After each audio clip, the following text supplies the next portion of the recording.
अखिल भारत हिंदू महासभा के राष्ट्रीय उपाध्यक्ष पंडित अशोक शर्मा को धमकी के बाद अब कार्यकर्ताओं में रोष है और कार्यालय में सन्नाटा पसरा हुआ है।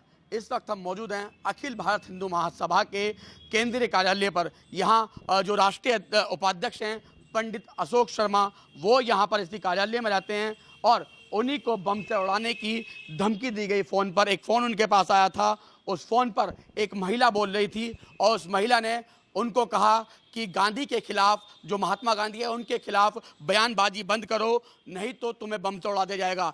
इस कार्यालय के अंदर सन्नाटा पसरा हुआ है। हालांकि एक दो कार्यकर्ता जरूर यहाँ पर बैठे हुए हैं, नहीं तो बाकी आप देखिए कि यहाँ हमेशा जब भी कोई कार्यक्रम होता था तो पुलिस भी यहाँ पर होती थी, लेकिन अब जब उनको धमकी मिली है, धमकी के बाद इन लोगों ने शिकायत भी की है, तब से अभी तक इन लोगों का कहना है कि पुलिस यहाँ पर नहीं आई है। पूरा कार्यालय यहाँ पर सन्नाटे में है और खौफ के साए में जो पंडित जी हैं, जो राष्ट्रीय उपाध्यक्ष है पंडित अशोक शर्मा, वो यहाँ बैठे हुए हैं।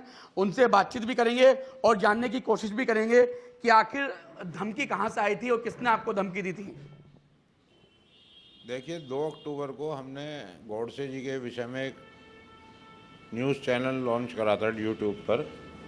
उसके बाद में अगले दिन ही 2:01 पर दोपहर को मुझे एक अनजान नंबर से फ़ोन आया और उन्होंने कहा कि आप लोग गॉडसे का ज़्यादा महिमा मंडन करते हैं, गांधी का खिलाफ करते हैं, आपको उड़ा दिया जाएगा, आप इसे बंद करिए और नहीं तो आपका अंजाम बहुत बुरा होगा।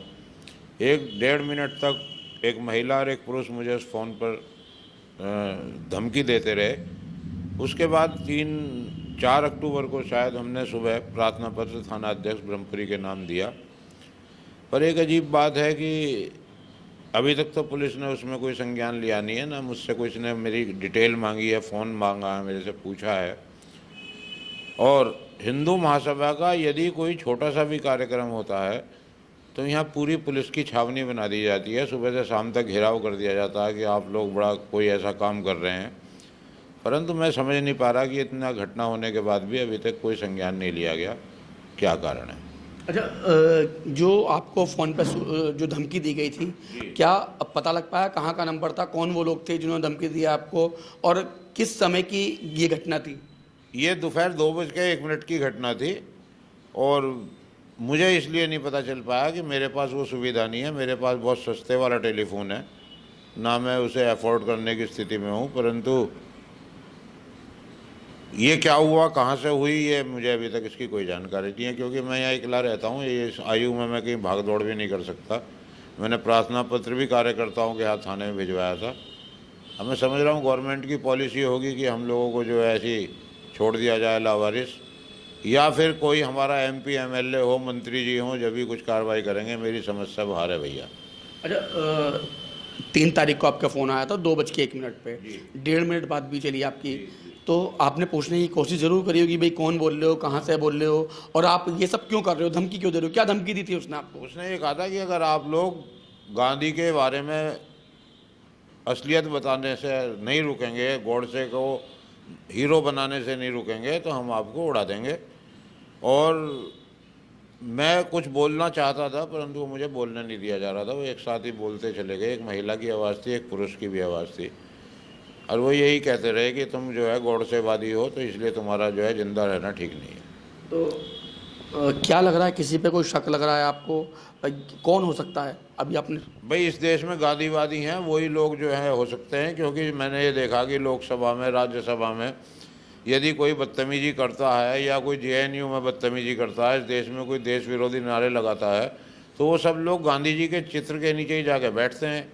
तो कोई गांधीवादी होगा? ऐसे जो है दुष्ट कार्य तो गांधीवादी ही कर सकते हैं, गॉडसेवादी तो इस कार्य को नहीं कर सकते। पंडित जी, क्या बम से उड़ाने की धमकी दी गई थी? हाँ, मुझे ये कहा गया था कि आपको हम उड़ा देंगे, आपके कार्यालय को भी उड़ा देंगे हम आपके, और आपका जो है नष्ट कर देंगे, और नहीं तो आप इस मुहिम को रोकिए।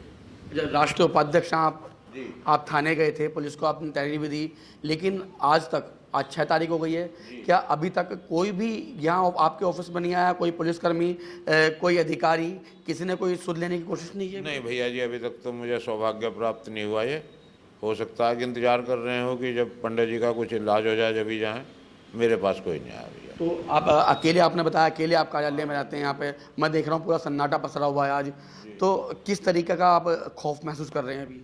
देखिए, खौफ की बात यह है कि जब धमकी मिलती है इस तरीके से उड़ाने की, तो वो आदमी सोचना तो पड़ता ही है आदमी को।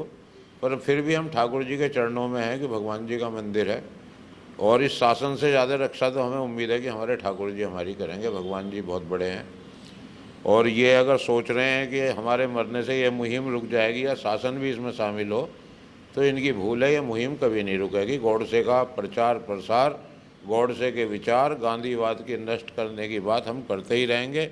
हम नहीं करेंगे, हमारी अगली पीढ़ी करेगी। चलिए पंडित जी, मैं एक आखिरी सवाल आपसे पूछ रहा हूँ।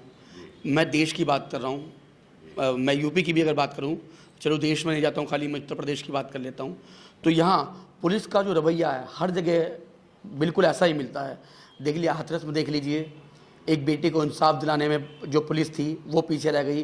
15 दिन बाद वहाँ जो है मुकदमा दर्ज किया गया, है ना। उसके अलावा भी कई ऐसी बातें आ रही हैं, जो अपराध हैं वो लगातार, महिलाओं वाले अपराध तो अभी तक सामने आ रहे थे, लेकिन अब राष्ट्रीय उपाध्यक्ष आपको भी धमकी मिली है, आपके मामले में पुलिस ढील बरत रही है। भैया, ये तो शासन को देखना चाहिए। हमारे हिंदू महासभा के 2 नेता अभी 6 महीने के अंदर शहीद हो चुके हैं। कमलेश तिवारी, उसके बाद जो है मिश्रा जी, वार्ष्णेय जी हुए हैं लखनऊ में। उन्होंने आतंकवादी कनेक्शन के द्वारा उनको हत्या की गई। मैं नहीं समझ रहा कि मतलब क्या सोच रही है यूपी पुलिस, या यूपी पुलिस बेलगाम है, क्या है इनके बारे में भैया जी कुछ कहा नहीं जा सकता। ये तो क्योंकि आप लोग रहते हैं, आप ज़्यादा जानते हैं। भाई, मैं तो बूढ़ा आदमी हूँ, मेरी 72 साल की उम्र है। मैं कहाँ जाकर शोर मचाऊँ? एसएसपी के जाऊँगा तो मुझे 100 रुपये रिक्शा में लगाने पड़ेंगे। मेरा आप देखिए, मेरे पास कोई व्यवस्था नहीं है। तो हमने तो एक थाने में भेज के अपनी प्रार्थना पत्र सोचा था कि शायद कुछ करेंगे, पर भैया मुझे तो लगता नहीं। तो हमें तो इन्होंने भगवान भरोसे छोड़ दिया, और ये क्या छोड़ेंगे, हम खुद भगवान भरोसे हैं और गॉड से वादी हैं, तो इसलिए जो हटेंगे भी नहीं। तो बिल्कुल पुलिस का लचर रवैया आपने यहाँ भी देखा। जिस तरीके से लगातार प्रदेश में अपराध बढ़ते जा रहे हैं, पुलिस उसमें कुछ भी कार्रवाई नहीं कर रही, पुलिस गंभीर नहीं दिखाई दे रही। तो ऐसे ही जो राष्ट्रीय उपाध्यक्ष है पंडित अशोक शर्मा, अखिल भारत हिंदू महासभा के, उनको धमकी दी गई, उसके बावजूद भी पुलिस गंभीर नहीं दिखाई दी। पहले कमलेश तिवारी की हत्या हो चुकी थी, वार्ष्णेय की हत्या हो चुकी थी, और अब अशोक जो शर्मा हैं, पंडित अशोक शर्मा, इनको भी धमकी दी गई है। लेकिन पुलिस शायद इंतजार देख रही है कि कब कोई बड़ी घटना हो और कब पुलिस इसमें रुचि ले। मेरठ से राजन के साथ लोकेश टंडन, लाइव टुडे।